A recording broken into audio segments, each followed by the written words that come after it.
Good evening, everyone. Welcome to episode 9 of the Turn End podcast. Another good win for Dundalk FC tonight. 3-0 over Waterford down in the RSC. As always, I'm joined with Andrew Gallagher, Chris Clark, and Stefan McKevitt. Will be in very, very shortly. There he is. He's on time tonight. Before we get kicked off and talk about the match, just a quick reminder that we're giving away a signed Dundalk FC jersey and signed football for auction, but current bid is at €600. All proceeds will go to Save Our Sonia. So if you want to make a bid, throw it in the comments now, and we'll announce a winner at the very end of the show. All right, lads, a good win tonight. Much improved performance again. Gally, what do you think of that? Brilliant. I wouldn't say we were excellent. I would say we were very good. I think we are value for the 3-0. I know we probably started a little bit even Stevens with Waterford, but then we kind of just, it's not that we hit second gear, but we seem to control the game more than we have in other matches. I think we were very relaxed looking. I think Sahiba was very, I wouldn't say he's box to box. I would have said he was more of a kind of a reliant midfielder with Shields. I think they complement each other very well. Yeah, look, I mean, 3-0, it probably flattered us a little bit. Waterford probably were definitely due a goal or two, but then on the flip side of that, we should have had about 17 penalties in the first half. I mean, the amount of handballs that weren't given was frightening. I mean, on the balance of play, we definitely should have had one penalty. So you could argue 4-2 maybe, but look, arguing probabilities won't get you points. It's a fantastic win for Jim and the boys. It's exactly what we needed. Definitely, Steph. Yeah, like a lot of the stuff Gally was saying there, yeah, I'd agree with. I think there was a lot of games at the start of the year where we nearly drew, or we drew games and we were saying, Jesus, we've stole it there. Like, whereas we're saying tonight, Waterford could have got one or two, but then they would have stole a draw as well. Like, so I think the performance has improved again from last week. A couple of standout performers as well.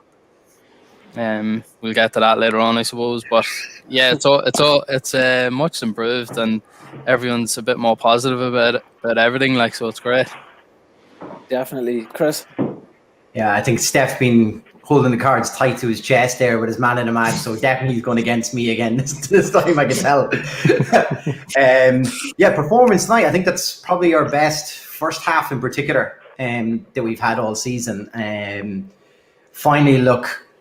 Dangerous on set pieces too. So it's been a while. Like, that used to be our trait as a team, that we would score if you were to give away a free kick or a corner. We were always with a chance of scoring against you. So it was good to see that. You know, Duffy whipping in the free kick that we got our first from, and then it was a Duffy corner that ended up a bit chaos in the box that we won the penalty for. So it goes to show that we have that back in our locker. Maybe it's something we've been working on. I can see from plenty of comments coming in that people are going to agree with my man of the match so far. So this could be a competitive one tonight, lads. For unless Steph goes against me as per usual, but let's just say the top 6 people so far all commented, all have agreed with me. I can't believe they all got it wrong. Yeah. Like, all the majority counts on this. But yeah, no, overall a much better display. Second half, we were probably not used to leading into a game, and maybe that's what came back to nerves kind of maybe set in a little. We got a little complacent from time to time. Some of the passing kind of started going astray a touch as well. And look, we definitely got a bit of luck with the two that hit the uprights. So look, we'll take that. First clean sheet in, well, it was the cup match, I presume, was our last clean sheet. Yeah. So yeah. That's a long time coming.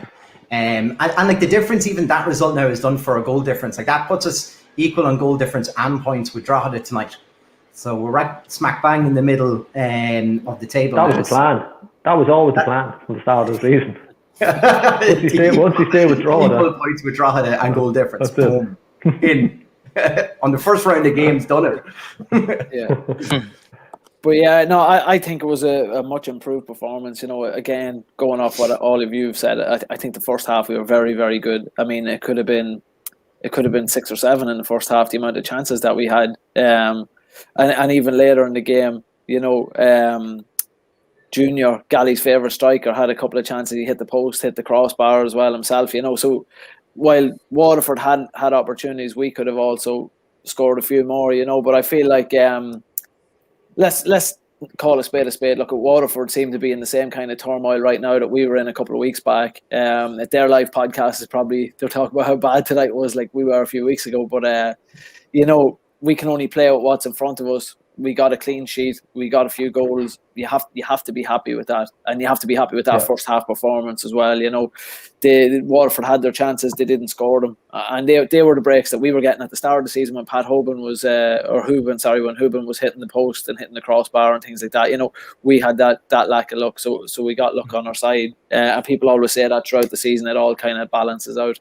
But yeah, I thought it was overall. I thought it was a good performance, and it just bodes well for when we go in against tougher opposition. Yeah, I think if 3 points is vital, 3 points are more important. But the fact that we got a clean sheet, we've been crying out for a clean sheet for a long time. Hopefully that's the start of something new. But yeah, keeping a clean sheet is vital. I mean, it's the obvious thing to say, but as long as you don't concede, you're guaranteed a point in the game of football. But it's a starting block of something, and that's a valuable point tonight. But clean sheet for me is the number one priority as well, and it's just a nice combination of both. Absolutely. I suppose just one quick one before we bring in our first guest that I wanted to bring up. I noticed tonight, every week we've been talking about how good Jurkovskis was or has been this season, and he was started out on the left again with Dummigan on the right. Who Dummigan I actually thought played pretty well tonight. But what's your thoughts on Jurkovskis and Michael Duffy playing on the same side? Because I just felt like there was no room for Jurkovskis to do what he does best, because Duffy plays so wide all the time as well. So I'd just be interested in your thoughts on that one. Yeah, I think they occupy the same part of the pitch higher up, and I think we kind of have to watch that, because it's a potential way of getting at us as well, because it's going to, if we're caught out on that, it's a lot of room in behind to play the ball in and down the channels and really stretch us, and that can put Boyle and Cleary out of position then, and we've got caught out on that already this year, when they're having to cover for people. So yeah, I still think they're probably at a gelling in position, but I think Jurkovskis has a lot of really good traits. He seems to have a very good cross on him. We've seen his touch and cross for McMillan's goal against Drogheda. He has that in the locker, and I think we'll eventually figure out a system to play the two of them, and they'll probably understand each other's game a bit more. Maybe someone else needs to look. If Jurkovskis has moved up the pitch, does someone else need to move into his role and cover that area? I don't know. That'll be something for Jim or somebody to make to decide on. Who's the manager? I don't know. It was just something that I noticed in the first half, so I'll be interested to see what happens there, because as I say, I just felt like Jurkovskis didn't have the space to do what he does best, But look, we'll move on, because we've got our first guest of the night, another busy man, the pioneer of Dundalk FC podcasts, Mr. Ken Sloane. Ken, how's it going? Very good, thanks, and all the better now after we got that win tonight. I think there's a lot of positives to take. First clean sheet, 3 points, obviously, and more players beginning to look like their old selves. And I thought Michael Duffy was looking back to his best. We saw him really raiding. Great to see him getting on the score sheet.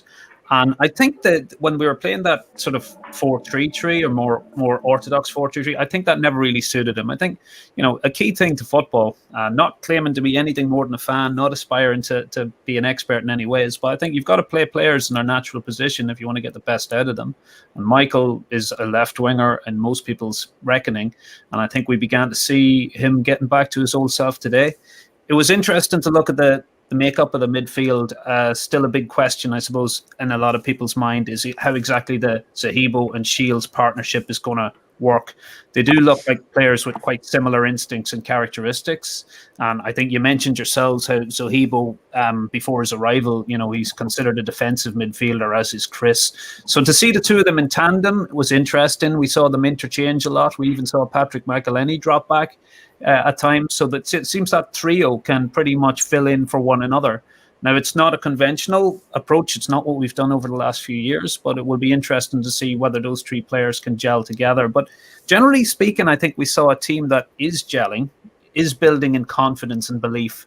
And that probably is because they've got now a guy in the dressing room who is a serious football man with a serious pedigree, and that's Jim Magilton. And I know that's one of the big questions, is Jim has strenuously denied that he's interested in the role full time. But it just goes to show, that when you do have somebody who can inspire the players, that X factor, which is confidence, that can return, and suddenly you're beginning to look more like a functioning team again. Yeah, I think that's it. I think we've just seen a couple of maybe green shoots of a team settling in here, and I think even looking at some of the comments tonight, people are saying, look, it's just more important probably to get back-to-back wins to get a win, even if Waterford are a poor side. And I think of even how we've performed as a club over the past while, and then you're looking at Waterford now, I think we all know what it feels like to have press ascending upon you, and then all of a sudden you look like the circus. So it was, it can happen so easy to any club. But I think it just goes to show that when we finally start playing a more settled side, we can start pulling some results out as well. And do you think, is the settling of the first team part of that?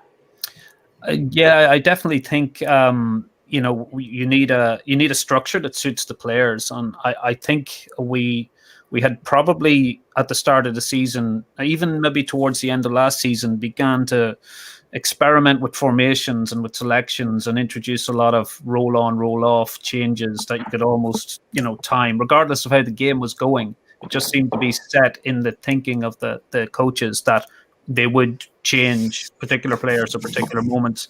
Really, I mean, rather than trying to squeeze players into a formation of your choosing, you really have to look at what you have and decide, with these players, what best suits them. And I think we know from past experience, the players who have been around the club for a while, we know what suits them. And, it's not unexpected that players who are played in a new position or out of position will suffer. I suppose we're gonna put that to the test now. Unfortunately, looks like we've got injuries to both Houben and McMillan at the same time. So I know Junior has been coming in for a bit of criticism, and his performances perhaps haven't been to everybody's liking. But for me, he's a centre forward. That's where he's played his most effective football. And we've sort of used him on the right of a tree or as an orthodox right-sided midfielder, winger type. Not really his position. I imagine, if we had played Patrick Houben or David McMillan on the right wing, their form would suffer as well. Now, we're not sure exactly the extent of McMillan's injury, but he may not be ready for Monday. So it's quite likely that Junior will now get a chance to lead the line. We're going to be reliant on him to kind of prove himself. It was looking like a bit of a luxury that we had so many centre forwards, but with two of them suddenly injured, it looks like Junior is now going to get his chance to lead the line. And I think if played in his natural position and given a decent supply, he could get the goals that would hopefully see us continue our good form and get another 3 points on Monday. And I agree. Yeah, this comes in. Yeah, well, just going back to that point on Junior, I think when he played the second half against Bows up top, he looked quite lively and he scored as well. So it will be interesting to see how he gets on. I know Gally's a big fan of him, but yeah, he's been coming under a bit of stick for his play, but he's been played out of position. So we'll judge him on the next few games if he gets the run up top. Yeah, and that is one of the things which is a little bit unfortunate in that I think our squad, while full of quality players, is perhaps not as balanced as it could be, and that we seem to have multiple options in particular positions, but really only one option in others. And one of the things that we would have talked about a lot was the absence of an out-and-out box-to-box midfielder, and maybe somebody who can fill in the number 10 role when Patrick McElhenney isn't around, or isn't fit.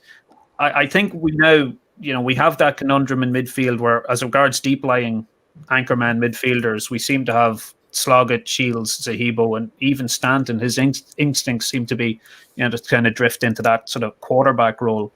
And really, if Sean Murray isn't fit, or if Patrick McElhenney isn't fit, that sort of 8 and 10 role has to be done by somebody who isn't a natural in that position.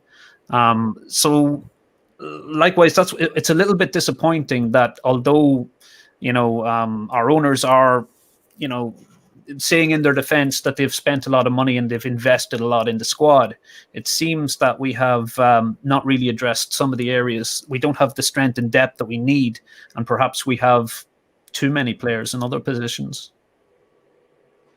I think we'd be doing you an injustice, Ken, if we brought you on today and didn't discuss our chairman's comments during the week. I mean, it's always a topic of discussion for yourselves on your podcast. So, I mean, what's your thoughts on the interview? Well, yeah, that's the origin of our podcast. Actually, the first episode we ever had was pretty much we had a podcast with Gavin about the takeover and whether or not we thought it was a good thing or not. And I suppose it's been a mixed bag. I mean, Peak Six have, under their tenure now, they're here 4 years. We've had 2 league titles, 2 FAI Cups, and then we've had the last 12 months, which have been a very different story. There's real mixed messages in the interview. You can look at some of the comments, and some of them seem quite, bullish and defiant. Comments like, if anybody wants to run the club better, they can slap their money down and buy it off me. I don't think that's going to ingratiate the current chairman to fans. I don't think it's a good idea to take that sort of I've got more cash than you approach. No, it is. I'm not disputing that they are the owners and they do have lots of money, that the two do go together. But I mean, fans bond with the club is primarily emotional. And it's not like an insurance company where you just switch to another one if you're not getting the service you want. So kind of, talking in that tone isn't very encouraging. And I don't think it'll do much to heal the rift between the owners and the fans at the moment. I think it would be more likely to antagonize them and create more anger. And ultimately, we don't really want there to be a division between the owners and the board and the fans. I would define our period of success as having been achieved through harmony. It seemed that players, backroom staff, boardroom, fans, the whole town, and eventually the whole country, when we kind of got to on the 2016 run, they were all behind us, and everybody had this tremendous feeling of unity and pulling in the one direction, and everybody sort of reinforcing everybody else's efforts. And that togetherness, it is damaged when comments like that are made, and so I think that was an unfortunate tone. But there was also a modicum of reflection. There was an admission that mistakes had been made, although what those mistakes weren't specified. No, we didn't admit that part. Yeah, and also, I would think some big calls have been made, and I think most people would admit that, one of the curious things was for the chairman to say, I don't know what the fans' fears are. I don't know what sort of their problem is. We're doing this, we're doing that. And I wouldn't want to dismiss all the good things that have been done. There has been investment on the playing side of things, but also we've inflicted some terrible own goals on ourselves by not retaining players who had a lot more to offer and could have been retained. And I don't think anybody wanted to see them leave. But in addition to that, it's not all about money. I mean, I think there's a way of treating folks decently that costs nothing. And I think the fact that players, like Dane Massey and John Mountney were sort of let go in the manner they were, without so much as a thank you for your contribution. Probably is not really what most fans wanted to see. And not only do I think they still had a contribution to make to the squad, but we all know that our heroes leave, and eventually we do have to say goodbye to players that we're very fond of. That's inevitable.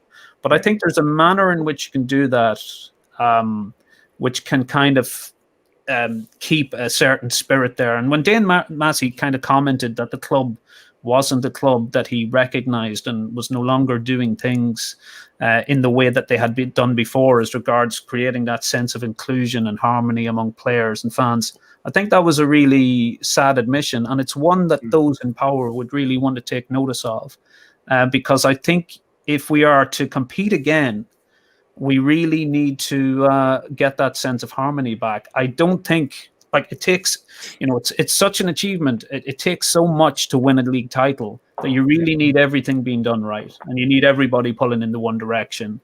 And even when you do that, sometimes somebody just does it a little bit better than you and you miss out. But I don't think if we're a house divided with this clear division between ownership and the fan base, and decisions being made which the fans really think are taking us in the wrong direction, and an attitude of, well, it's my club, I'll do what I like as a response, that doesn't bode well. So I suppose most of us will.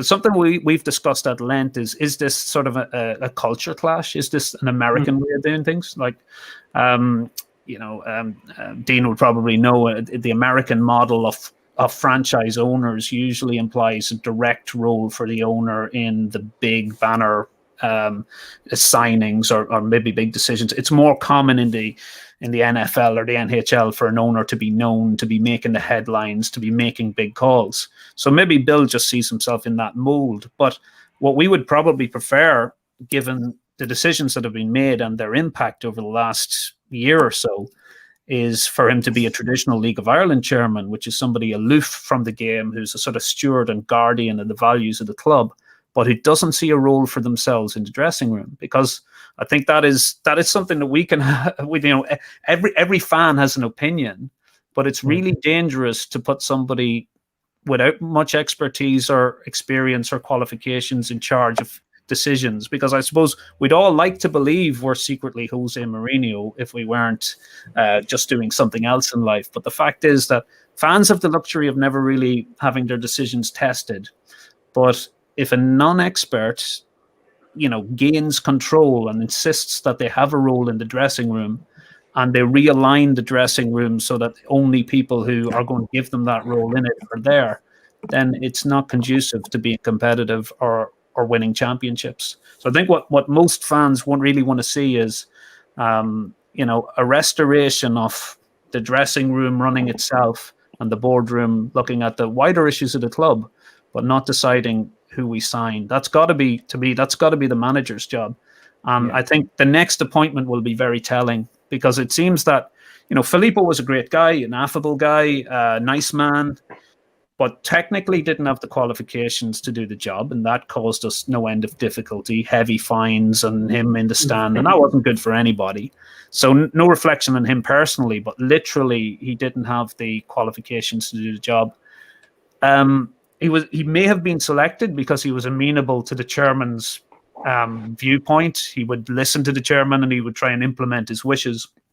Now, if a manager is merely to become like a middle manager like that, somebody who just takes orders from above and tries to implement them, like any middle manager does in any large organization, I don't think that works in football. Like Steph would probably be able to talk about that, about what it takes for a dressing room to function. But I do think you need a manager who everybody knows is the boss. He is dictating how things work on the football field, and he isn't looking over his shoulder waiting for a phone call from upstairs to tell him what to do.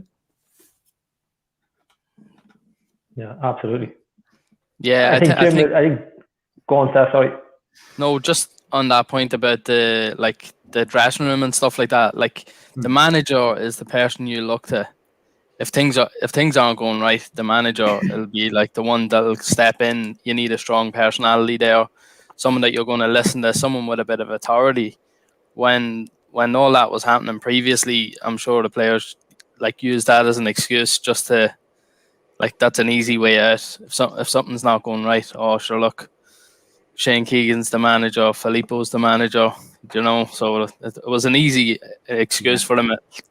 Like things weren't going right, so it was a cop out. But hopefully we're past all that now, and I hope we can get the right personality in. Well, I think you mentioned personality. I think we'll know a lot from the appointment of the next manager. I mean, I think right now the team is probably benefiting from being able to look to a man who is an international, that played at a very high level, that has managed clubs that, in fairness, like we all love Dundalk, but we probably know that Ipswich and QPR are bigger clubs, So when you can look to an international player with a good career behind them as a player, you know that when they give you an instruction, just instinctively, you're going to take that seriously. And I know everybody has got to begin somewhere, and we do get exceptions to that. Like Stephen Kenny wasn't an international player or anything like it, but he had other qualities which made him an inspirational manager. And of course, he had the qualifications and the experience. I think what most Dundalk fans would like to see is, I think it'd be good for everybody. It'd be good for the chairman as well, because the mood will lift as results get better. And I think there is a route back to Bill, so that if he adopts a more traditional chairman role of, looking after the affairs of the club, but not really getting involved in team affairs, we will know that that's going to be more likely if we get a strong manager. And Jim Magilton has talked about Dundalk players needing a strong manager with a lot of personality who can inspire them. I think that's correct. If we get another manager who doesn't have those attributes but looks like they've been selected because they'll be an unquestioning ear to the boardroom, I think we're likely to see a repetition of all the inconsistency and the poor league form that we've had for the last year or so.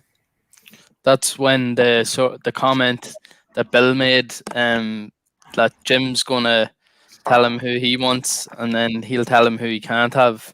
I'd be a bit worried about that, because is that him saying he's going to select him without saying that? Like, well, you would wonder. I mean, the mixed messages that we got from the interview, whereas at some moments, Bill was saying stuff like you hire people and you trust them and you allow them to get on with the job. And if we take that comment out of his interview, you could be quite optimistic. You can say perhaps a lesson has been learned here. He's going to let Magilton pick who he thinks is best, and unless he has any serious objections, he'll endorse that decision. Now, Jim Magilton has an excellent football pedigree, so you would have to have some confidence that he'll pick the right type of person. I just wonder, why you would go against a Jim Magilton recommendation when you don't have that expertise or knowledge of the game.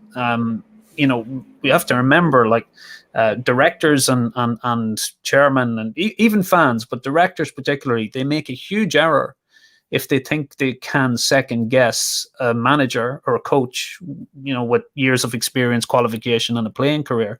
I think when you are a director or a chairman, you've only ever got one decision to make on the footballing side. It's that do you back the manager or do you sack the manager? You should never get into the micromanagement of the team. You should never be having a conversation where you're suggesting you should play one player over another. I think if you're down to that level, or you're doing that, you're no longer trusting your manager and you're undermining his authority. And when you undermine a manager's authority, once again, as Steph probably knows, his confidence will ebb away and the team's performance will suffer as a result. Yeah, absolutely. You have to agree with that. Then, Ken, just to come to the tough question then, and we'll let you go because I know you have to do a recording tonight. Of the list of names that's out there at the moment, who would be your pick, I suppose, for this job? Well, usually that's a question I'd be quite happy to answer, because you'd have your personal favorite. It's always a moment of it's always a key moment. Whenever you've got options as a manager. In this case,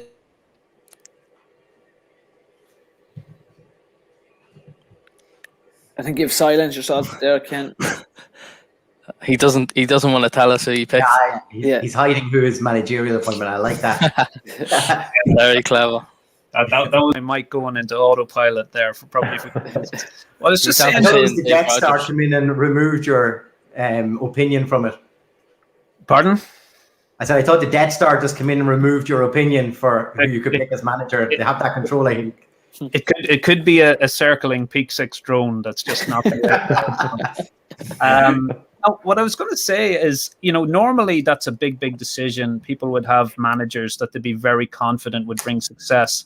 I think we are in a unique situation now in that really we need to know that the sovereignty of the dressing room is going to be respected. That's a bigger question than who is going to manage the team.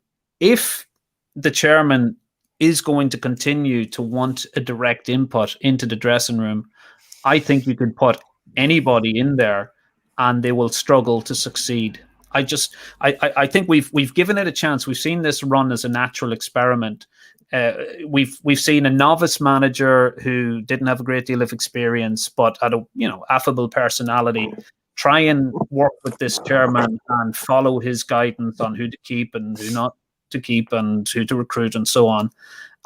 Any manager of any ability, if he is being micromanaged, I don't think we will be competitive as a team. So for me, that's the much bigger question. Have lessons been learned by the chairman? And here, Jim Magilton is crucial as well. Can Jim Magilton restore the sort of breach that has been made in the wall of the dressing room and basically get it so that the dressing room is more or less off limits to micromanagement? I think that is a much more important question than the personalities that have been involved. Of those that have been mentioned, I mean, I know we have some players with League of Ireland experience. We have some players with Irish League experience, and we have some players of some potential managers who've managed over in England. Really, I mean, I would say, if Vinnie Perth, who won a league and won a League Cup and came within a penalty shootout of winning a treble and was a pro license guy with Europa League experience, if he wasn't good enough for you or wasn't getting the club where you wanted to go, why not go up and match the ambition that you seem to want to do, which is get a manager with Europa League experience? If that is the step that Peak 6 want to take, then that's what they should be looking for. I don't see guys who don't really have much more on their CV than the manager we dismissed last year as necessarily much of an improvement. So all I'd say is, from the names that have been mentioned, and apparently there are many more applicants than have emerged in the press. I don't know. There's none which I think are necessarily, going to be that inspirational figure that, well, I mean, some of them have fine pedigrees domestically, but I would say to Peak 6, if your ambitions are Europe and you're going to continually talk about wanting to get to the round of 32 and the round of 16, then, find a manager who's done that. Mm-hmm. Well, I think that's been their transfer policy too, of bringing in people with European experience. So I suppose you need a manager to equal and guide them in the right direction. Then they have to have of equal experience. Would you say that? I mean, what's the point in aspiring to sign international players if you're then going to go for somebody who perhaps doesn't have the same profile as a manager? Now, I know, such an appointment might be a bit, shooting for the stars. But what I'd really like to see is, when the next appointment is made, that they're a serious person with a serious pedigree, with the appropriate qualifications. But also, I'd love a wow factor here. I would love Chris Shields to read who has been appointed and say, wow, this is really inspiring. And I think that's what the squad needs. It just needs inspiration. It needs confidence. I think it's getting its confidence back, but it needs a manager who is or was as inspirational as Stephen Kenny was. And that's what we should be aiming for. Perfect. Ken, look, we won't put you up any longer as well, because I know the guys are probably waiting for you for tonight. So, look, thanks so much. You're more than welcome on anytime, and we're enjoying your podcast too. So, cheers for dropping in tonight. No, pleasure. Thanks for the invite, guys, and really love what you're doing as well. And I think they complement each other nicely. So, best of luck, and I'm happy to talk again anytime in the future. Cheers, Ken. Thanks, Ken. I think Gally and Chris has another politician made on their hands there. That was. I was laughing when he didn't put a name on it. I said, Steph's going to love this. Yeah. I couldn't get a word in edgeways to tell him. He made an interesting point. He does make an interesting point if you want to go a level up. David Lennon alluded to it last week as well. And it is something that, you know, if anybody has the money to pay that kind of manager, it's us. And look, we don't know the CVs. We don't know who's in. We've heard some names. But look, it'd be an ambitious appointment if they did go down that road. It remains to be seen, but it's an interesting topic. I mean, for fans going back up to Oriel Park, it could be an exciting time. But I think, I do think, like Jim alluded to in an interview yesterday, he is looking for a manager as opposed to a coach. So he is looking for somebody to come in and take that dressing room by the scruff of the neck. So I do think we will get that type of manager. I do think he'll make a good appointment. Whether or not we go for what Ken was saying and David last week, the Europa League level, I don't know. I was trying to think as he was talking, who's out of luck that has, you know, really thought. Like, I can't really think of anybody at present. But look, you know, that's why they're taking their time on it. Maybe there's somebody there looking in the background that they're trying to get you know, cross the T's. I think that's the good thing. If they're not rushing to make the appointment, and results at the moment seem to be improving for us, I think that buys a bit of time to get the right candidate. The last thing we need here is a rush. Now, I think Rory Higgins becoming available was just a perfect fit for Derry. And I think they moved very, very quickly to that and made the appointment as soon as well. I was just interested, what would you have thought with Higgins? Would that have been a runner for anyone here? I don't think so. I mean, again, he doesn't have his pro license. He's on the pro license course, but he doesn't have it. I kind of agree that, you know, we need to get someone with experience. We need a pro license holder, because that's whoever we get next is going to be under a microscope from day one. So we need someone, number one, that has the qualifications. And, you know, some of the names that David threw out, a couple when he was on last week, seemed a bit outlandish at the time. But the more you think about it, you know, as crazy as it is, Roy Keane's name got mentioned, but who's going to motivate players? Like, that's going to give you the wow factor. You know, just going back to what Ken was saying, if Roy Keane's name is mentioned, that's the kind of name that's going to give you the wow factor. He's got a point to prove. Dundalk have a point to prove now, given the start of the season we've had. Peak Six have a point to prove, because everybody's talking bad about them and their management now. So why not someone like that? You know, that's my thoughts. But yeah, regarding Rory Higgins, sorry, Chris, going back to your actual question, I don't think he's the answer for me. And I know Stephen O'Donnell's name was mentioned, and Pats are doing a great job right now. But I think even right now, considering what Pats are doing, I don't think that Stephen O'Donnell or Rory Higgins would be the right choice for me. Steph? Yeah, I think the fact that Rory is from Derry, he's a Derry man. Like, I think it's good for Derry and himself to go there. I don't know if Dundalk might have been just too big for him too soon. That's just coming from me. Like, but again, he doesn't have the pro license, so are we back to square one again with that? Like, is there someone's going to have to come in with him that has a pro, or is he okay? He's okay then. He's on the course. Yeah, he's on the course then. So still, you're going to be under scrutiny. Then you're going to be trying to qualify for Europe, improve performances. I think there won't be any pressure on him at the minute at Derry, because they've been so poor. I like it's a big building process there. I think they're like, whereas we should be further on down the line.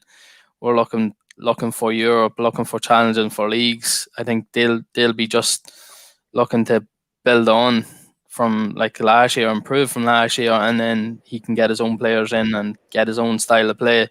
Because I don't think he'd have that time with Dundalk. Kind of steady the ship for this year and then look to build.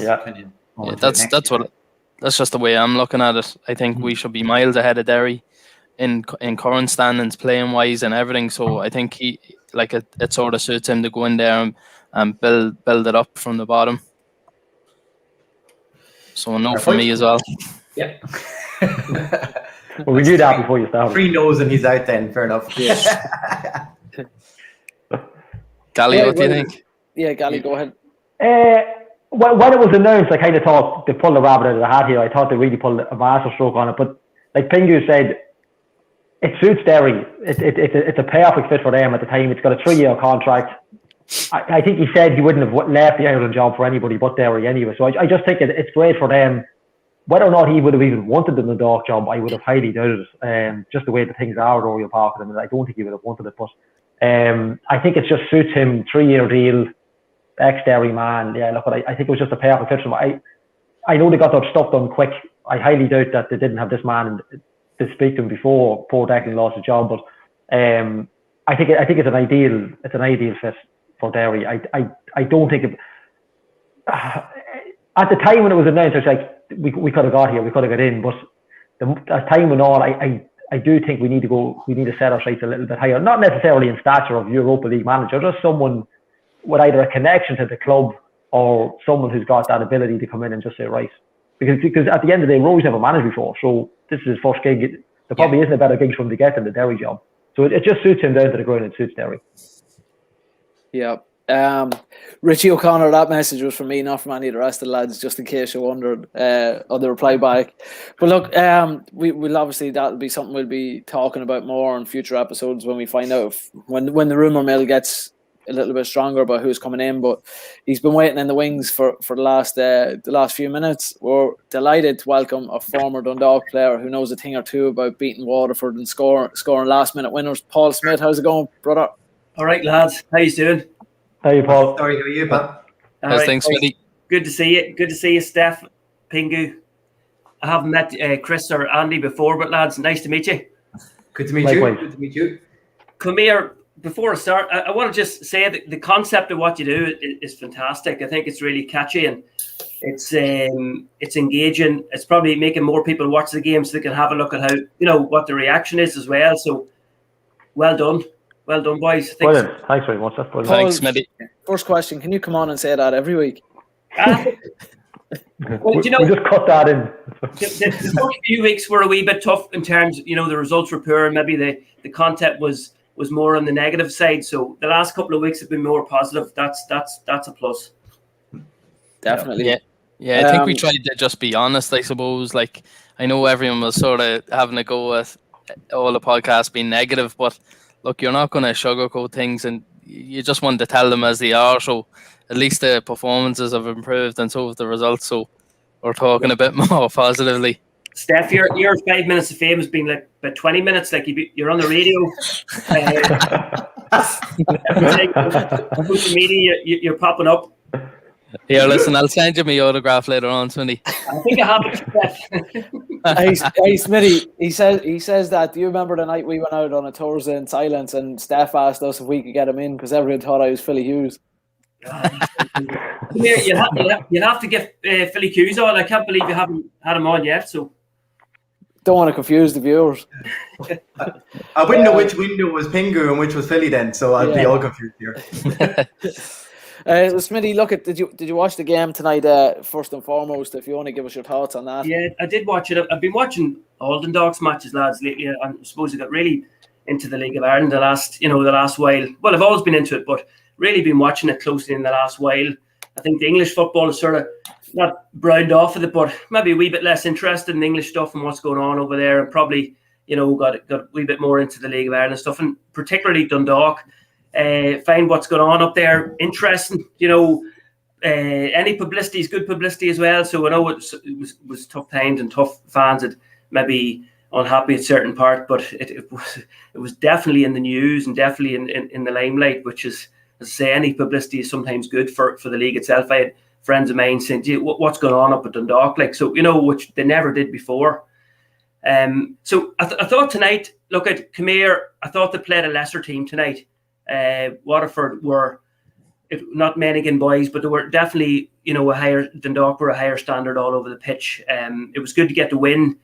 I think it should hopefully build a wee bit of momentum. There's 2 in a row, so that's how football goes as well. You can get a run going 2 in a row. I think we're in again Monday night, so if you go, is that Longford, lads? Yeah. So you go 3, you go to 12. You start getting something going. I really do enjoy watching Dundalk a wee bit more on a good grass pitch.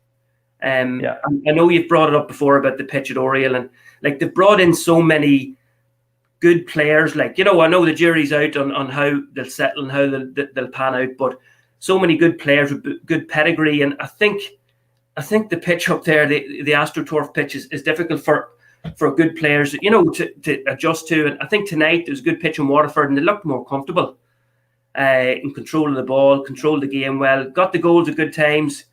But I still, look, at Come Here, it wasn't perfect. It wasn't perfect, but it is getting a wee bit better.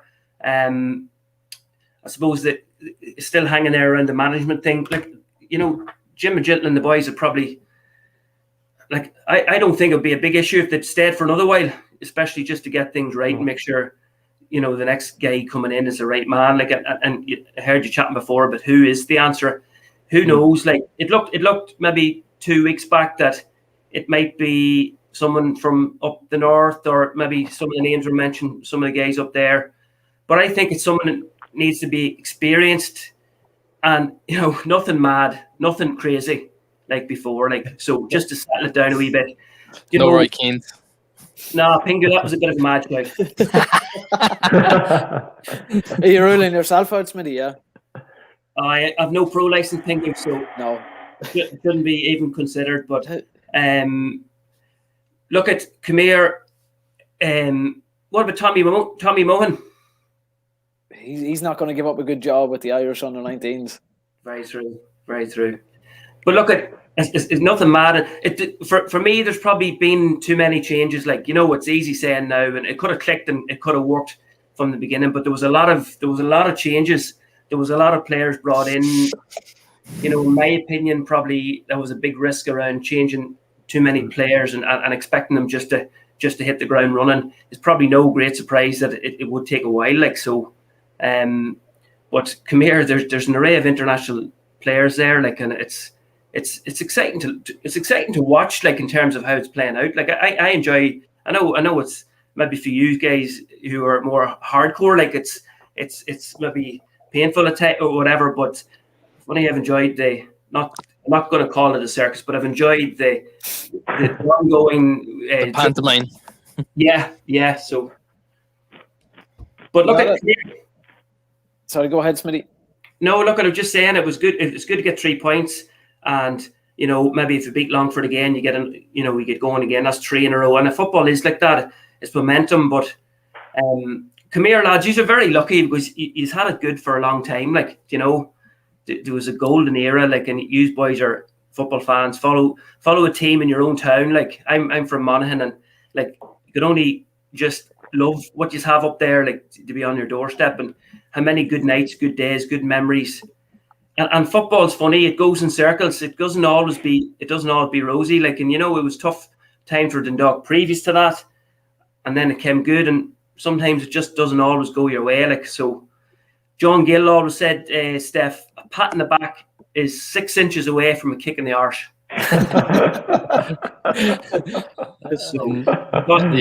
He wasn't far wrong either, was he? No, he had a few good ones. That was one I always remembered that one. Like, he said, you're never far away from a kick in the hole, like, you know.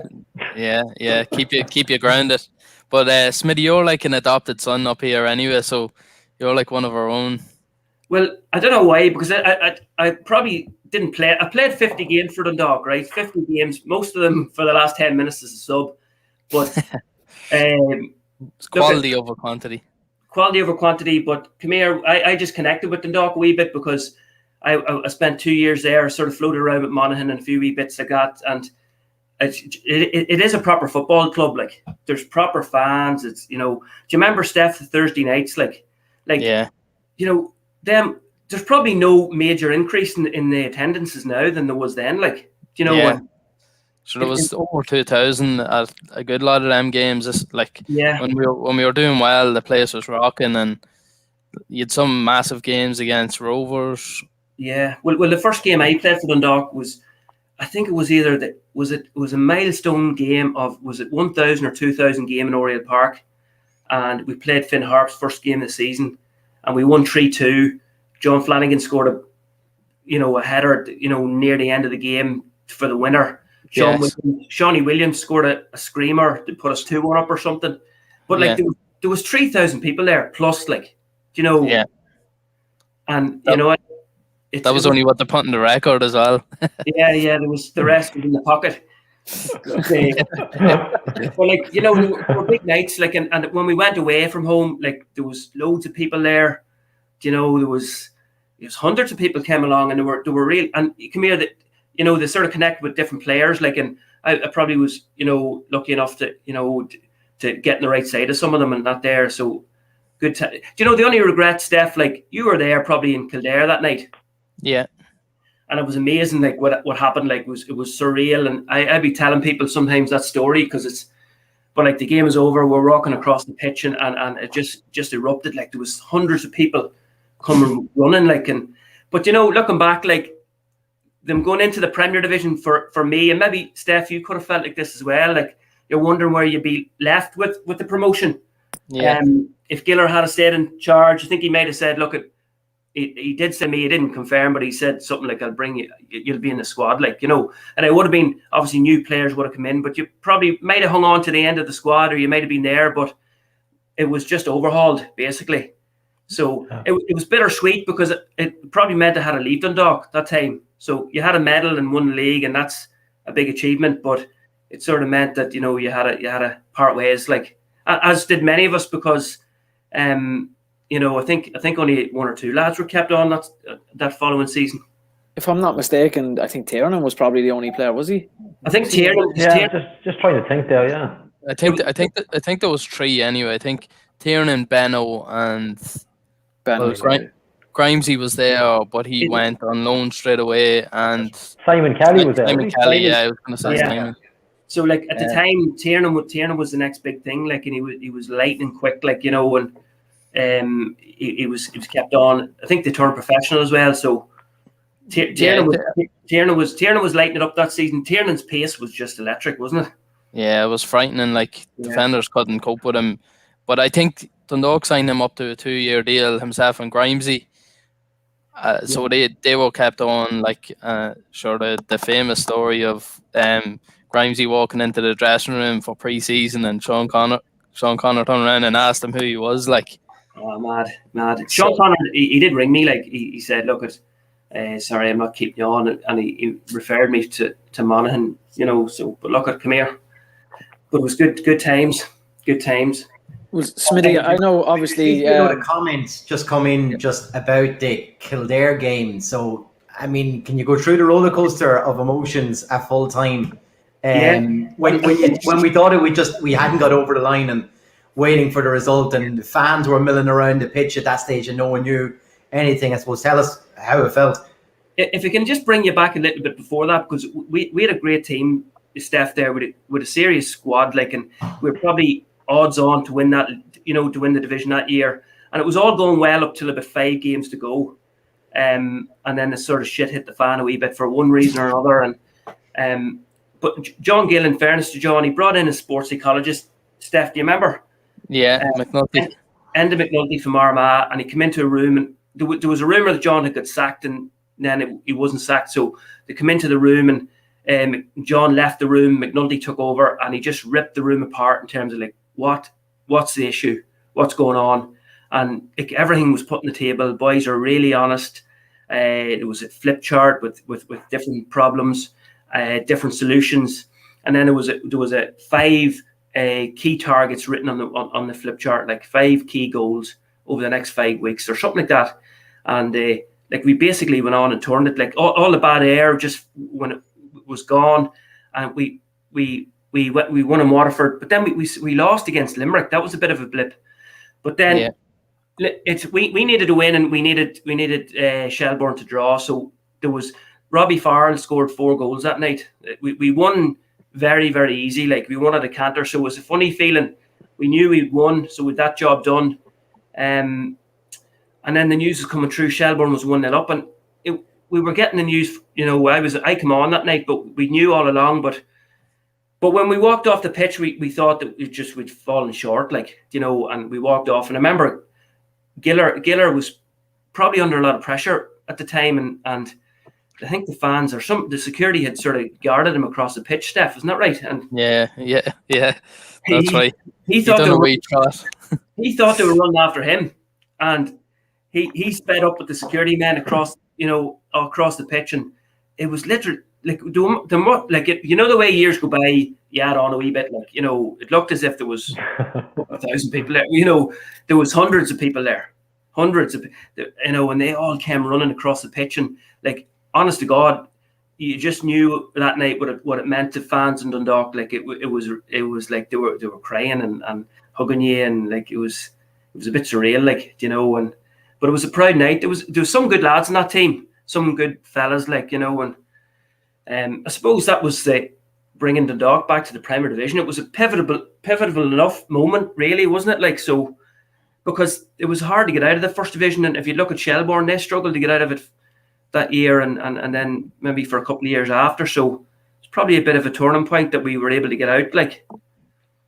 I suppose Shells haven't really got back to themselves at all, really. They've been sort of up and down, and they must been be a bit mad. But I suppose the team squad together, Smitty, that's what sort of basically won it in the end, I suppose, wasn't it? Well, as I say, it was flying. We were top of the league, and Shelbourne was close by, and Waterford was there as well. It was 1, 2, 3 that order or whatever. But we just took a dip. It was a couple of bad weeks, and I think everybody panicked as well. And in fairness, Giller was a manager. He done that, and we picked it up again. And come here, we're probably lucky in the end. But that's how you win leagues. It's not straightforward. Yeah. So. I think, Smitty, going back a couple of games before that, I think it was 3 games to go. One thing that Dundalk fans probably know you the best for in your time is the 89th minute against Waterford, which is why you're on tonight. Did you realise at the time how important that was? Because, if you didn't score that goal, then we wouldn't be sitting here talking about the playoff game.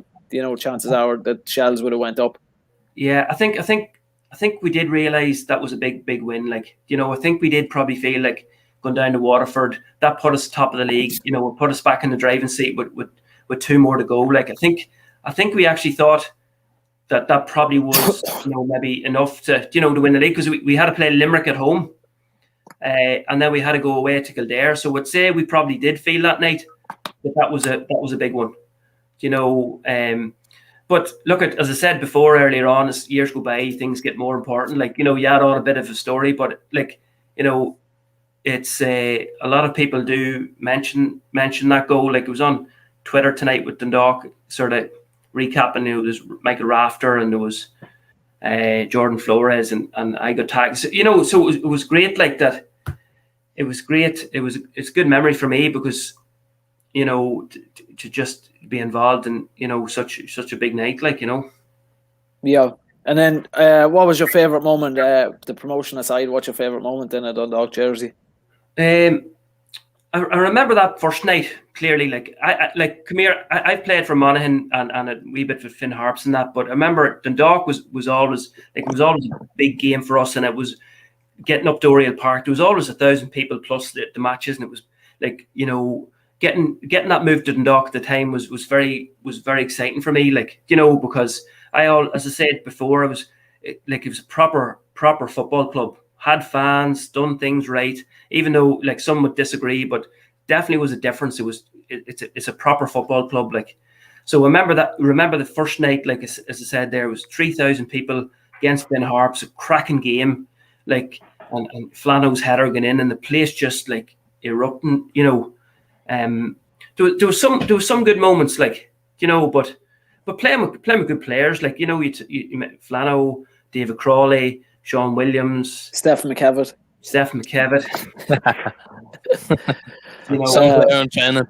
Am I right in saying, Smitty, too, was your first goal against Monaghan for Dundalk? No, I think I scored against Shelbourne.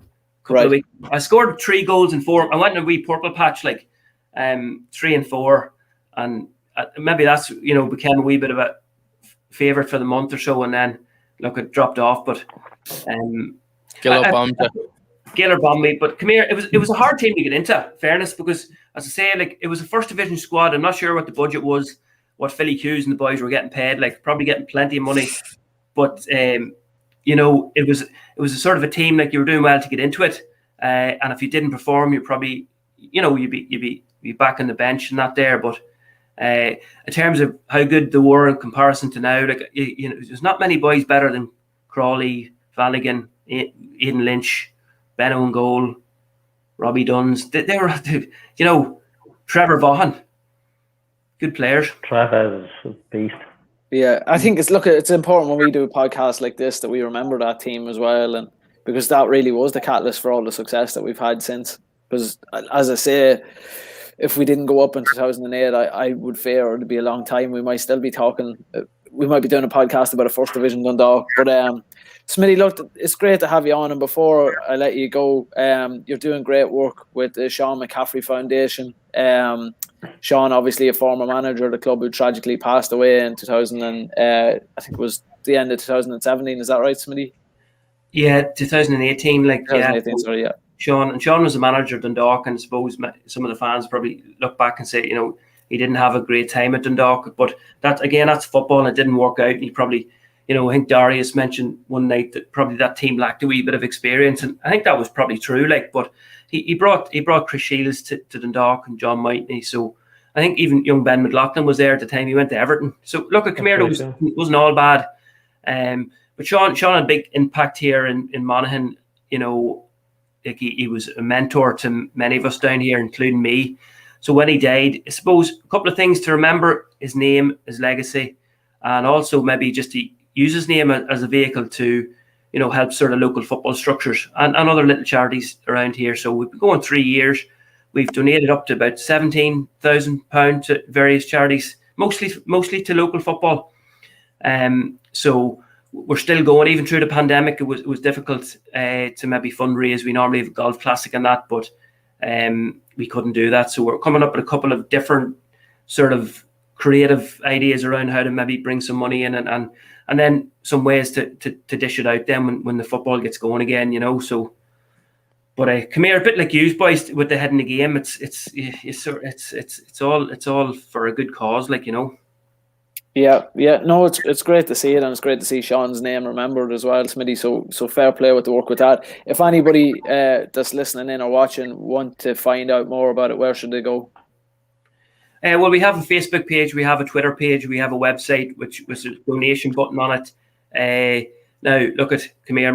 We don't sort of be begging for money or whatever, but if you thought the work we do was good, would be more than glad. We've run a few competitions online. We've actually got a Keeving Kelleher jersey now to be raffled off, signed jersey from the Champions League game he played in this year, young Irish goalkeeper. So different things like that, and but look, it's just to keep it's to improve the game, boys. I'd be quite passionate about. I'd love to see, especially the League of Ireland keep growing, and I was involved in the underage League of Ireland, and I think sometimes our young people don't realise that there's a professional league at home, and they're always sort of looking across the water. But as I said at the beginning, what yous are doing, maybe we're reaching out to more people and letting them know what the League of Ireland is, and that's a good product. And hopefully, there's the FAI come in for some criticism at times, but Mark Scanlon's coming in now as league director, and I'd be looking forward to Mark making a good impression and bringing the league forward. Yeah, no, that's brilliant, Smitty. Well, look, we don't want to take you up any longer. You probably have a child to feed now at the minute, Smitty. So, look, we'll get you on again, hopefully later on in the season if you want to come back. No problem, lads. It'd be great. Keep up the good work. The concept is fantastic. Well done. Brilliant stuff. Brilliant. Cheers, Smitty. One more thing, Smitty, just before you go. David Crawley said Ann and Barry. There was some fun stuff discussions, you had to be on your toes.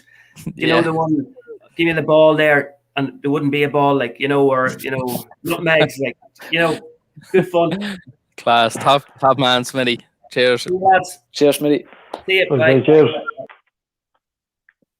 That's brilliant, lads. Look, I think at some point, if we get a free week, we should probably do a 2008 episode where we try to get as many of the players from that team on as we can, and it'll be a bumper episode. Steph's not allowed on that one. He has to sit on the bench. He has to sit backstage on the bench just to make it like when he used to be on the team. So listen, if anybody injured, I'll make up the bench. But as I say, I think it's important that our supporters and maybe our younger supporters don't forget that time was a catalyst to the success that we've had now and getting promoted. I think there's someone done. Maybe it's David Lennon. I'm not too sure. Should have asked him when he was on last week, but I think he's done a video of that night. He has, in yeah. Kildare. He done documented the night, yeah.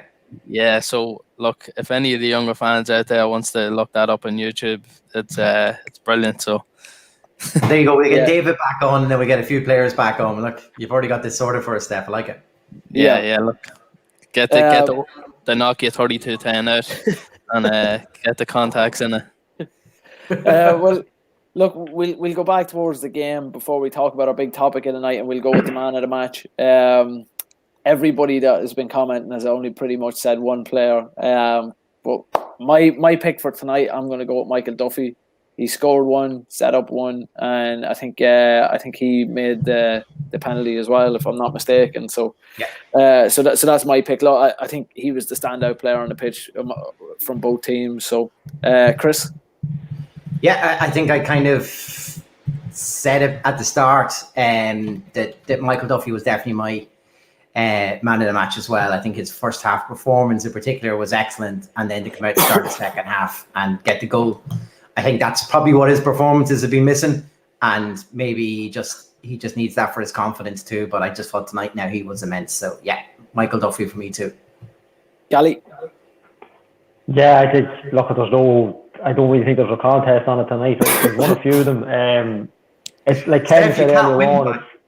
Like Ken said earlier on, it's like watching a Michael Duffy of old. He's not just quite there yet, but I mean, he's just close. I mean, when you look at Chris Forrester's goal for Pats earlier on, Mickey Duffy's goal earlier on was another screamer. It's an absolute thing of a goal. And yeah, look, there's no real. I'm really interested to hear what Steph's going to say, but I can't see anybody. I can't see anything past Michael Duffy.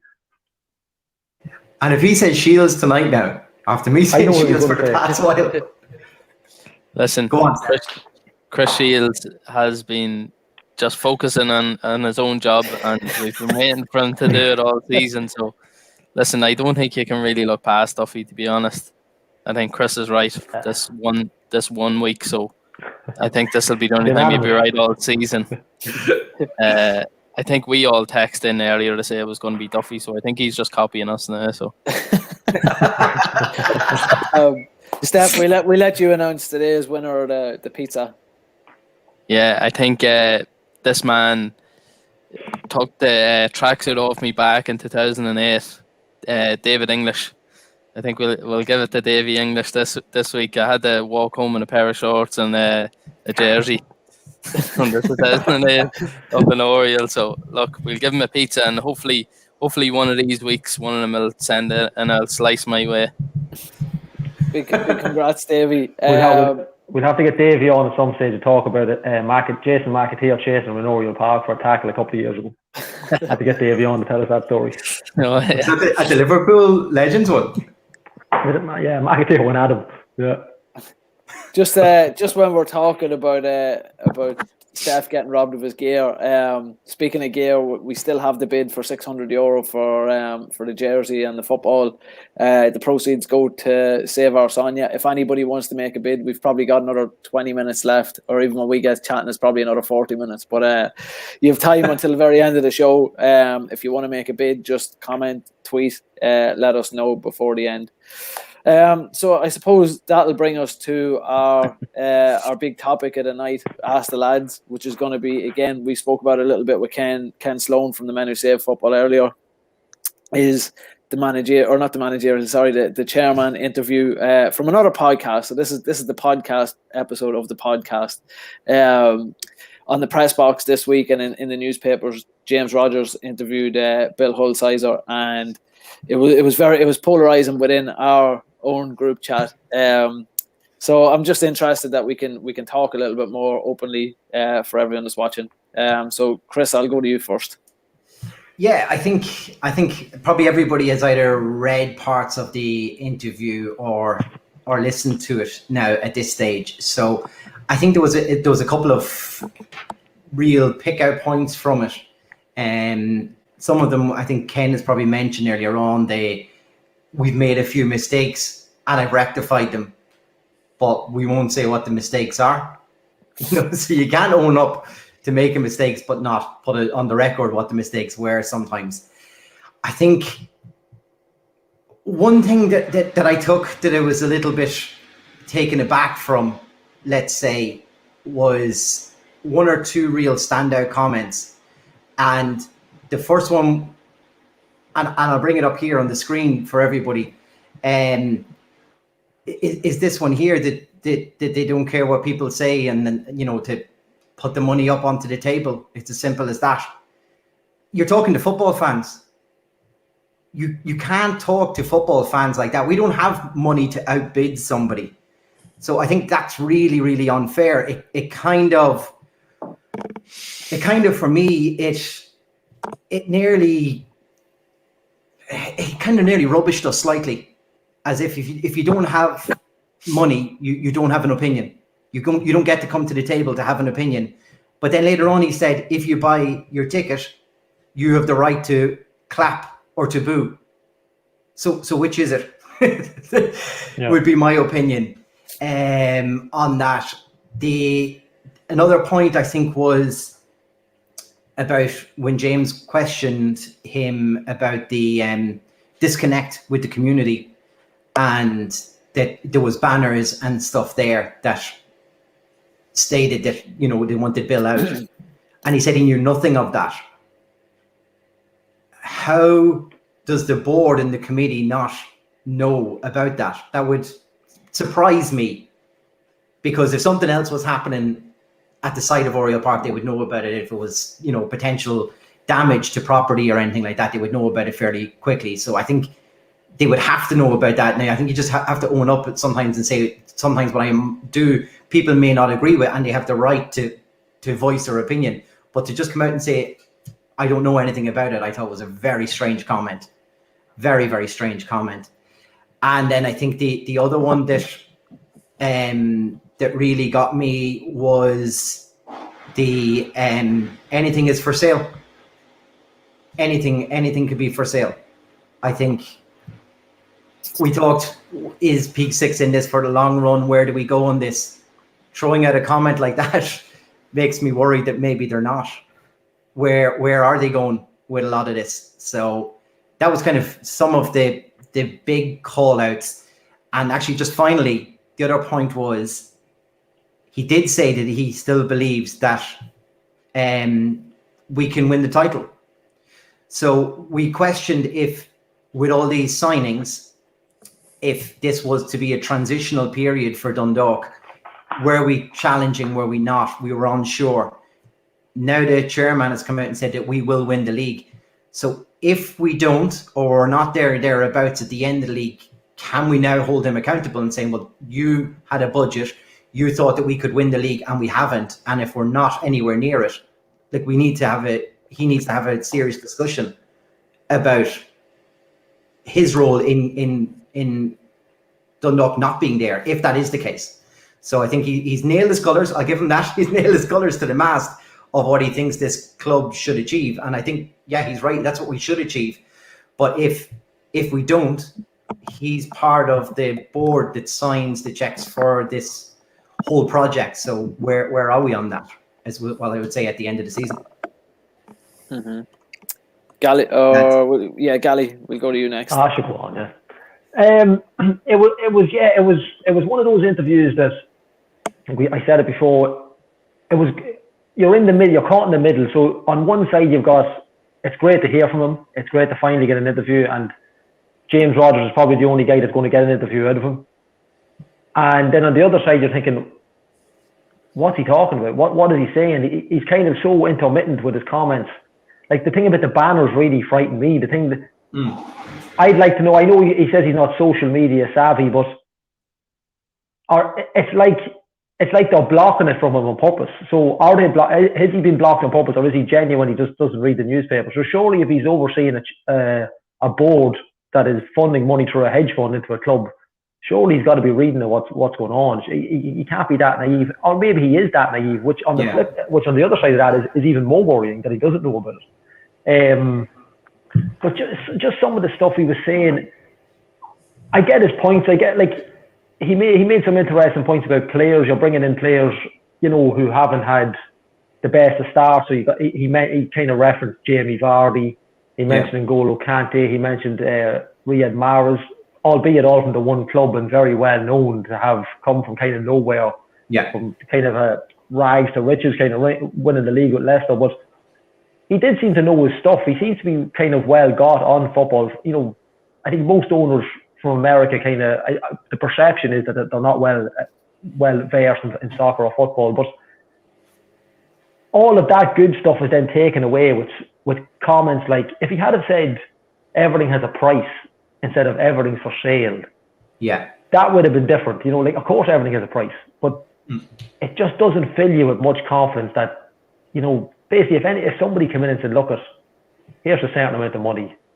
Do you want to manage the club, or would you take the money? And they go with the money. It seems that they would go with the money, and that's not what you want to hear. That doesn't instill confidence in anybody, whether it be us, whether it be the people who work there, Jim Magilton.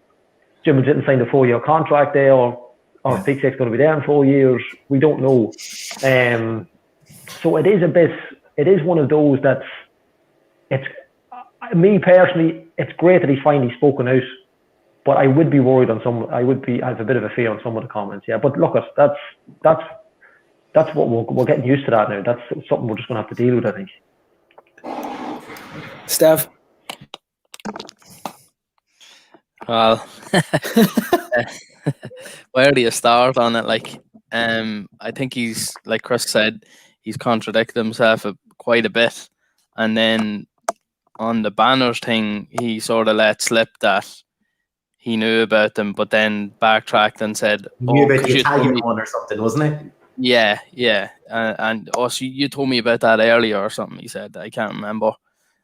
He started talking and just going off on rants about how he'd sell his own house, even though he liked to live there because he likes traveling.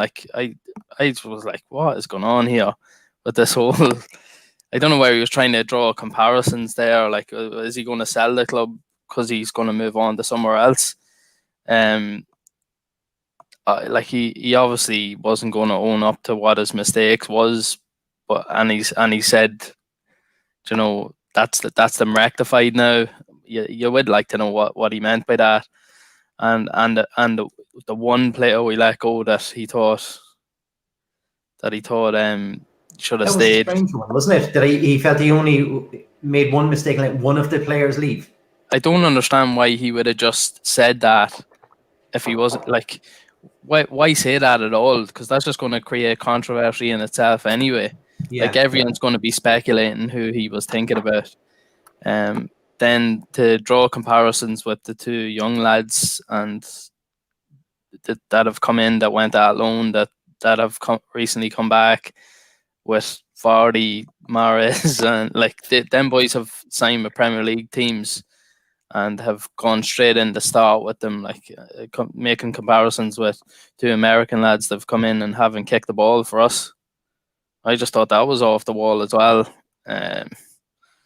I can't understand. I'm sure he knows about the banners. I can't believe him on that one.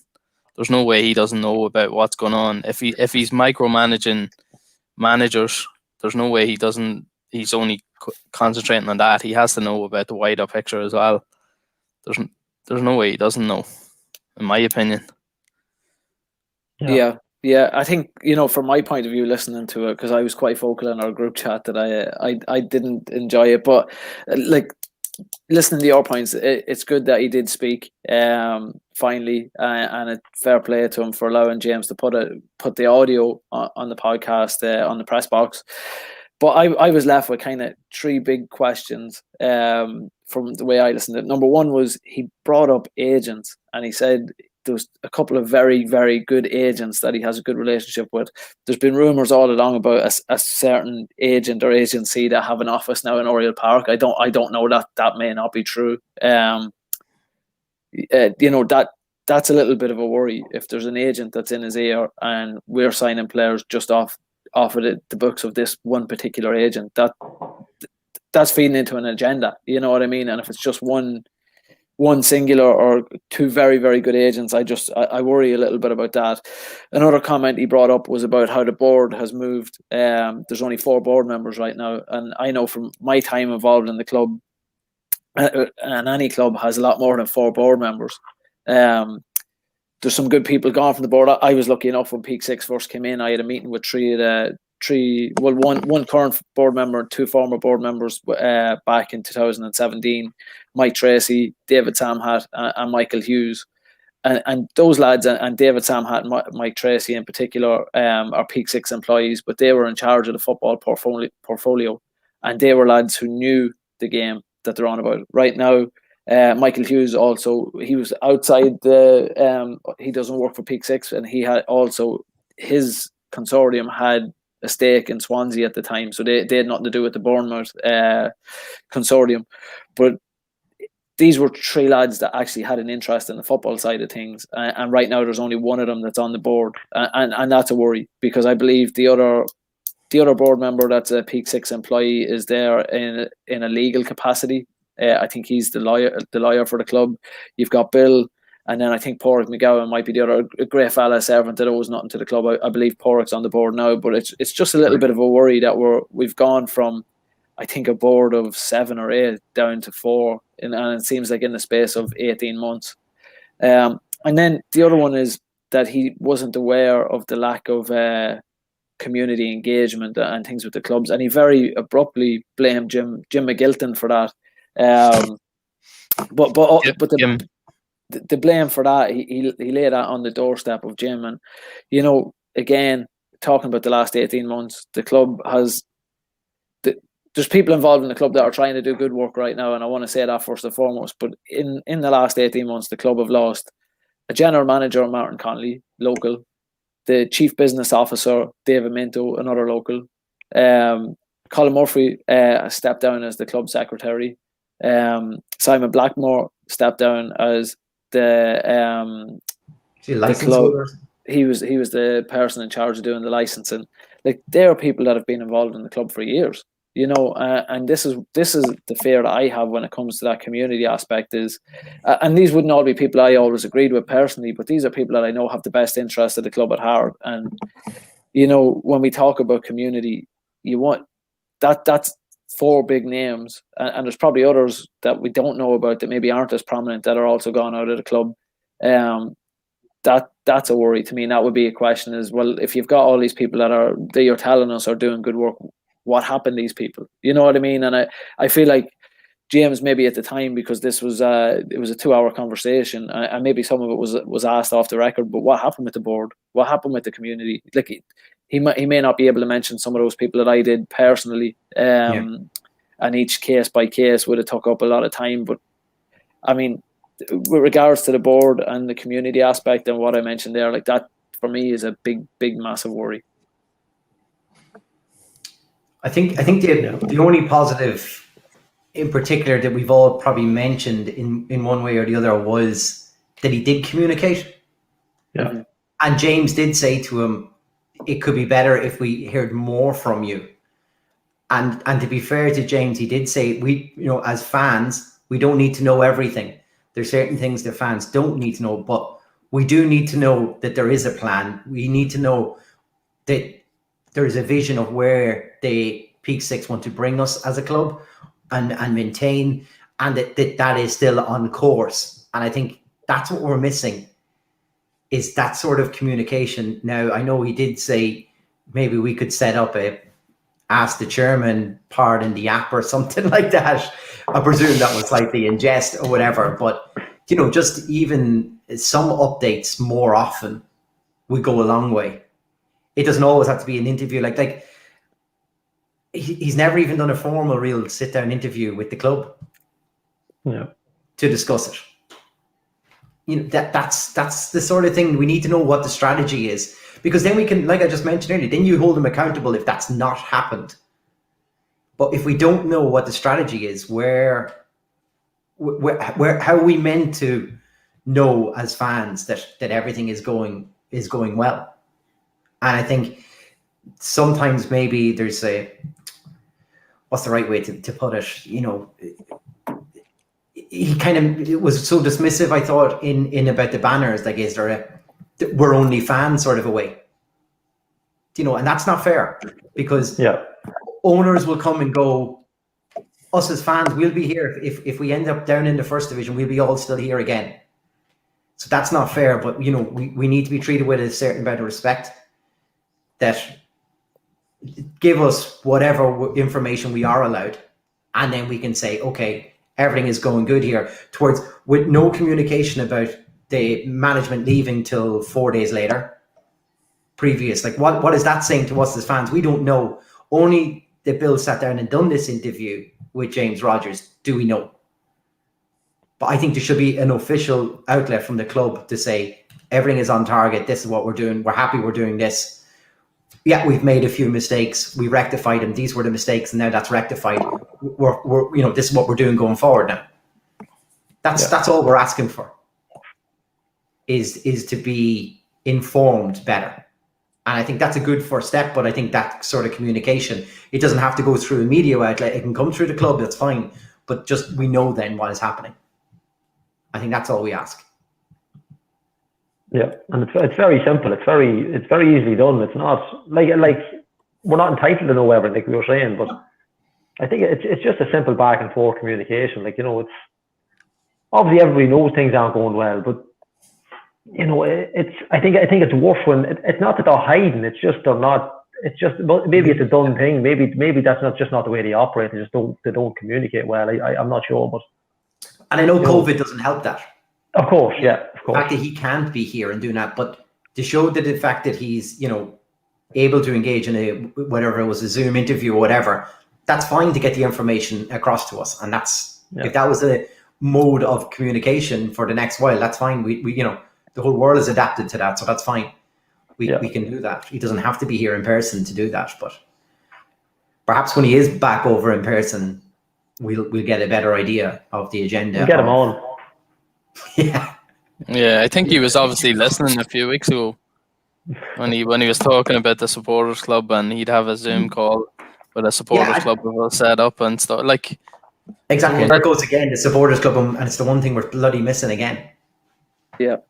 Chris, sorry that I didn't mention you when I was talking about people that aren't in the club, but I know he was trying to get you back in for Europe, so so all is not lost on that one. But no, I suppose one other comment that he did make that worried me again was it's not all about money, but it will be. Money's not an issue right now, but it will be, and that's a scary thought, because that's ultimately what led to Jerry Matta's downfall in 2012 when at the height of the recession. So that's a worrying comment that I think went under the radar a little bit. That's very worrying. And the other worrying one was that he said at the end that if Shane Keegan was to come back to the club, he'd hire him again. I chose to ignore that one. That was actually something that I was wondering, because he said they made mistakes or they paid mistakes, but I don't think the management obviously wasn't one of them, because he mentioned that Shane and Filippo both left off their own accord. So they're staying. If they hadn't left, they would have still been here. They would have been in Carson.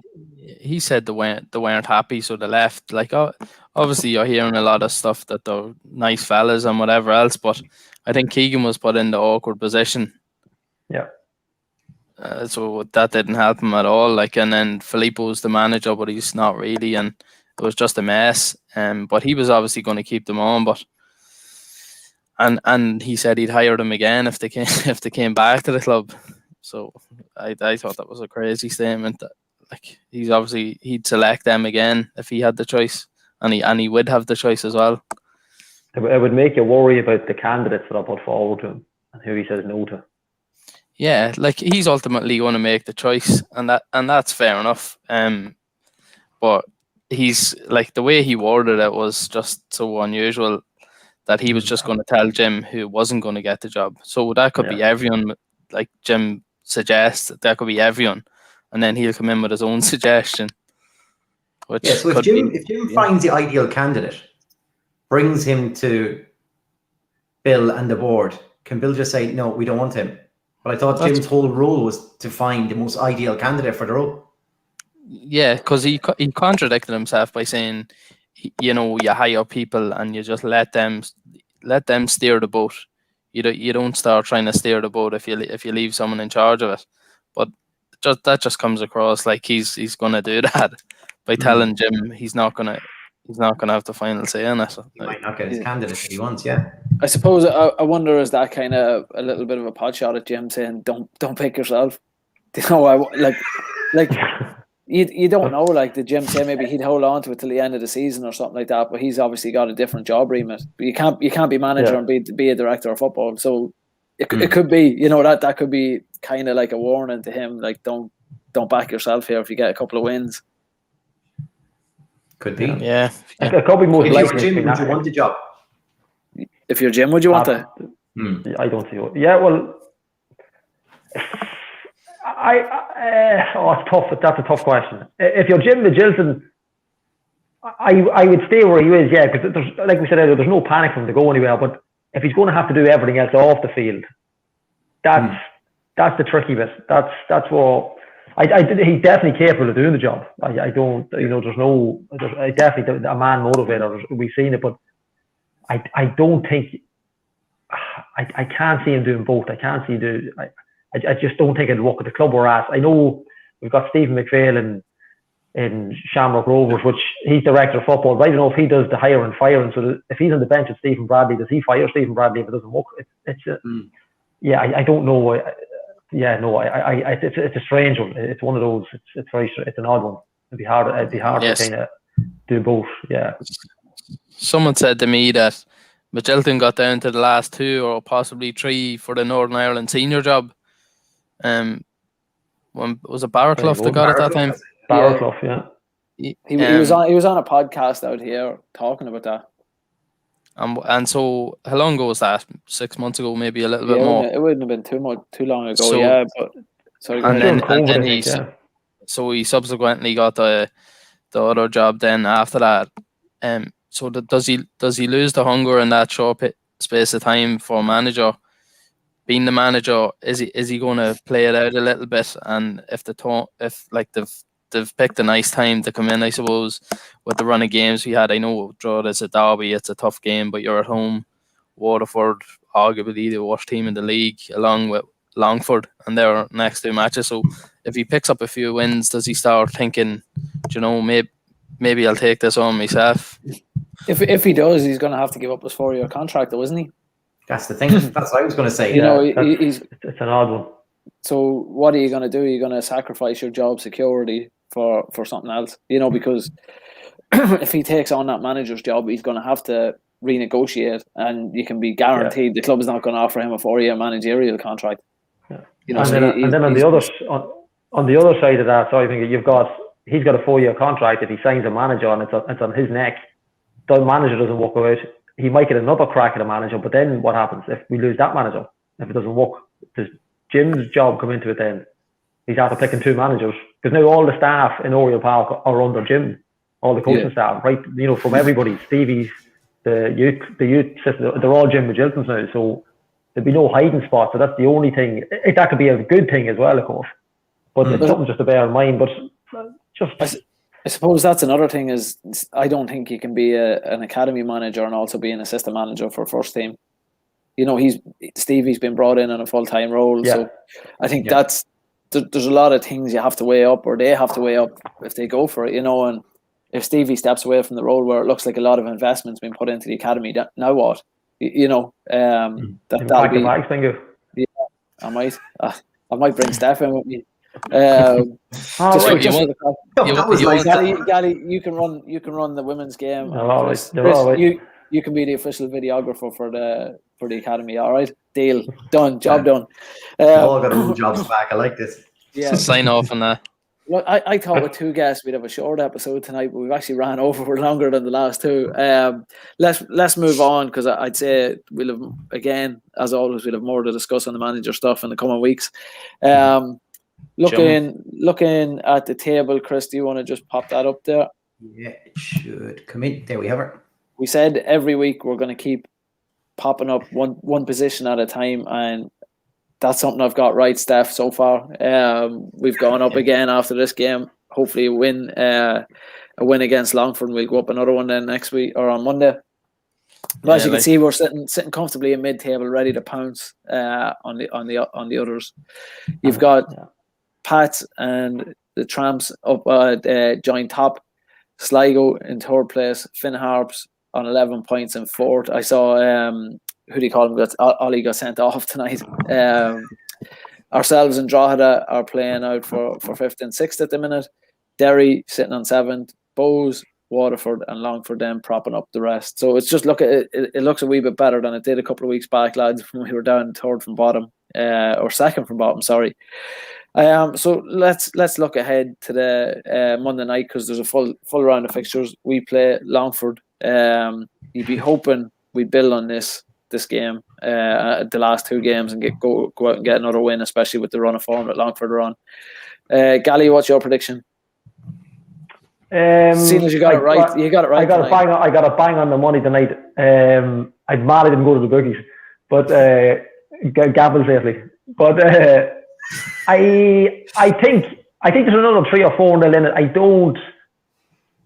I think if we don't concede, look, I keep saying it every week. Conceding is a big thing. We don't be dropping goals. But I think we'll win by 2. I don't know the scoreline. We call it 2-0. I think we definitely win by 2 no matter what happens. I think we'll have way too much for long. Way too much. Chris? I think it'll be slightly tighter than that. I think Longford have a couple of goals in them. I'd be looking for a clean sheet for the past few weeks. I got it tonight. So that's that done. I'm going 2-1 to Dundalk. Steph? I'll go 3-1. I think we showed a lot more promise. Check with Steph. Is that 3-1 to Dundalk? Because 3-1 to the town. Yeah, 3-1 Dundalk. Still not clear. I think when on form, Michael Duffy is one of the best attackers, if not the best attacker in the league. He was showing very strong glimpses of that tonight, and if he's on form, I think we'll be very dangerous going forward. You just have a slight worry at the back still. Even tonight we could have conceded 2 easily. So I don't know. We still need to bring in a keeper, in my opinion. So I'd be worried about the back a little bit. It's a lot better, a bit more stability, I suppose. You can still see some of the moments where you're sort of holding your breath a wee bit. So I'll go for 3-1. I think we'll concede 1. All right, I'm gonna fall out with Dara Doyle, Stephen Maher, and Kieran Burke. Now I'm getting banned on Between the Stripes. I'm gonna say we're gonna win 4-2. Just looking at Longford, they just can't get a hold of it yet, and I think there's goals in us. I think we saw it tonight. Hopefully McMillan's all right, but I expect Junior or Stogan are probably going to start striker, I'd say, on Monday. Just because it's so close to tonight. But I think there's goals in us. So I think we're going to bang in a few, or I'm hoping we're going to bang in a few. And I also think we're going to concede a few too. I think it's going to be 4-2, but it's not going to be a whitewash of a game either. I think it's going to be close for stages, is what I'll say. I think if Junior gets the nod up front, and like he was seen tonight, his pace is sensational. Like he was in twice. I think if he can get the run up front and get the run of the 2 centre halves, he could run riot. Like he hit 2 at Athlone, the friendly Athlone during the week, didn't he? Did he play up top in that game? Yeah. I think he hit 2, he had a brace, yeah. So I think if he gets a run at it, we could be looking at him scoring 2 maybe, at least 1, but I think he could, if he gets a run at it, I think it could be a big handful then on Monday night. Who is this man? Where's Gally going? Well, when he played on the right, he's not a footballer. He's a proper striker. I think he's that kind of player. To play him on the right, but Stogan's actually a better right winger than him. He doesn't come into it when he's on the right hand or the left hand side. He just doesn't play. But for me tonight, we've seen his best half. Whatever he played tonight, exactly what he was brought in for, in my opinion. What he should have been brought in for, just pure pace. He made bits of the 2 boys when they got the run on him, and that's exactly what he saw. The problem is when he's out in the right, he's running fast. But the fullbacks are chasing him and they're catching him, and he just hasn't got the brain to go around them. So I think 1-on-1, he might need 5 chances, but he's like Andy Cole. He'll definitely get one, I think. And Monday night could be his night. Obviously, we hope Dave McMillan's a fit Dave McMillan is obviously better, but if not, Junior up front for me, yeah. Steph, are you worried that your crown's going to be taken off you for your prediction? What have you got? 2 right in a row, and now Gally's got 1. Pingu, let's not talk about us. And a big one, 3-0. I nailed it, 3-0. Like 3-0, yeah. That's all right. I nailed the last 2, so don't worry about it. They're only 1 and 2 ones and stuff. That's not anyone call that. But look. We'll do a prediction table, I think, next, lads. Listen, Gally, you said 3-0 the last 3 or 4 times in a row, so It's going to happen. Enough darts. You're throwing off darts. A win's a win. Getting it right. Doesn't matter how many times you get it wrong. Yeah, you're right. The masses are following you now on the comments, Gally. Yeah. I haven't even put in a prediction, a score line. I just think we'll win by 2. It's up in the air whether they can goal or game, but I can see the goal. So if it's 4-2, so should we win by 2? And then you said, well, if I have to, all right, 2-0. What should we call it? 2-0. I can go for 5-3. There's the politician's head now coming now. So I'll put in 2-0 stroke 5-3. Straight down 2-0. Yeah, because I'm praying for a clean sheet, so it has to be 2-0. It's either going to be 2-0 or 5-3. It's nothing else. Yeah. If you want a clean sheet, Gally, and you want to win by 2, then it's going to be 2-0 then. It's going to have to be 2-0, yeah. This is what you didn't make today. Yeah. This in Pingu's new shake-up in Oriel Park, pal. Yeah. He's not talking to me now after that. You see that didn't went over his head. Well, look, we'll try keep this under an hour and 45 because this has ran a bit longer than we hoped. Thanks everybody for watching. Before we finish up, Gally, do you want to announce the winner of the?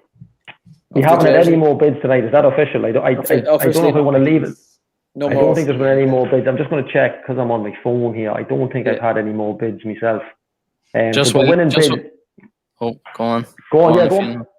I was just going to say, just while you're checking that, just want to do a wee shout out to our old pal John Flanagan, who's recovering after a wee operation. His appendix nearly bust the other day, so he's lying up at the minute. I'm sure he's listening to us waffling on. So get well soon, pal. We'll get him on. That's LMFM's lost there for a couple of days, is it? Yeah, I think they're looking for somebody. Yeah, they got Darius. Paul Smyth, get Paul Smyth on. Yeah, just speaking of that, the Rocket Strappers are at it again. Darius was on commentary today for the Drogheda game, so again, just someone comes on and gets the rub from us, and they get themselves noticed, So I'd fully expect Smitty to be doing something next week at some stage. But yeah, so I think we have the winner, do we, Gally? We do, yeah. The winning bid is still from last. It's still the €600. It's by Colin Casey. So, Colin, if you contact the group, you can contact myself, you can contact the Town Podcast, or you can contact Castle and Bells, and we'll get it delivered to you whenever's convenient. So, congratulations, you've won the signed ball and the signed jersey, and all money goes to Save Our Sonia. Yeah, well done. Well done, Colin, and fair play, everybody. So that'll wrap us up for tonight, lads. Just a big thanks to Ken Sloane from the Men Who Say Football podcast for coming on, and Paul Smyth, ex-Dundalk FC player, First Division winner, like our very own Mr. Steph. Join us again on Monday night at an earlier kickoff time of 5:45 p.m. So we'll be on a little bit earlier too. We might see if we can leave it later because Steph was giving out about all these early kickoffs. So we'll see. We'll see what happens on that one. But thanks very much for joining us, folks. Hope fingers crossed for a win on Monday, and we'll see you right after the full time whistle. Thanks. Come on, the town end. No fats, no car.